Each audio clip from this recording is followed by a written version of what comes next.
Hi everyone, Andrew Van Leeuwen from Talk Cafe here. Now, I've been really lucky in my career to have been able to drive all sorts of weird and wonderful road cars and racing cars and that sort of stuff, but while I've been on the passenger side of a Ferrari plenty of times, I've never actually got the chance to drive one myself until this trip to the bend where Ferrari have very kindly thrown me the key to the 296 GTS. We're going to take it for a burn. I'm super excited about it. Look at the key. Even just have a look at that key. How cool is that? All right, let's do it.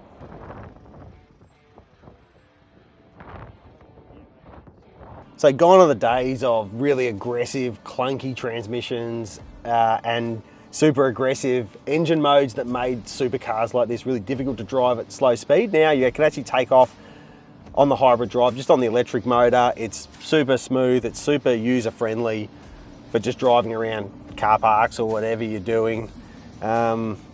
Which is, I think, a big step forward for these cars. But as we'll hopefully see in a few minutes, once that hybrid powered V6 turbo engine kicks into gear, things go from being very quiet and serene to being pretty exciting in a very short space of time. So we've been cruising around just on that electric power, but if you just give it a bit more throttle at some point, oh, there it goes. Seamless as well, like it happens seamlessly and you don't have to do a thing.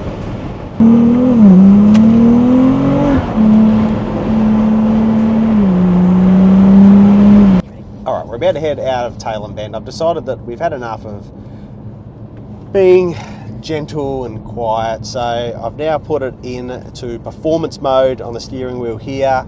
I'm going to leave it in sport mode here. You can actually go into race mode here. You can start turning traction control and ESC and all that sort of stuff off. I'm definitely not that brave and or stupid. I think sport mode is going to be more than enough for what we want to do. There's a few different modes here, so once you come out of hybrid, you can also go into what's called qualifying mode, which basically gives you everything it's got. We'll give you all the hybrid, all of the ICE, and you'll go very fast. Again, we are on open road, so we will be driving the speed limit, driving very respectfully. So I think performance mode will be fine. That will make sure that the internal combustion engine keeps working with us and we're not slipping into electric mode. And yeah, let's just have a play and have a listen to this beautiful V6 turbo.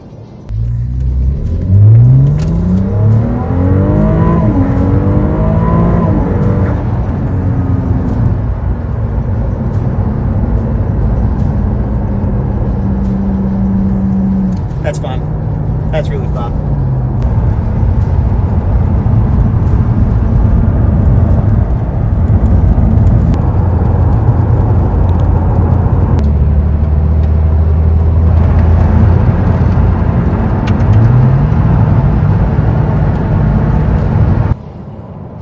So basically driving this Ferrari is exactly what I hoped driving a Ferrari would be. Obviously we're in the modern era of cars.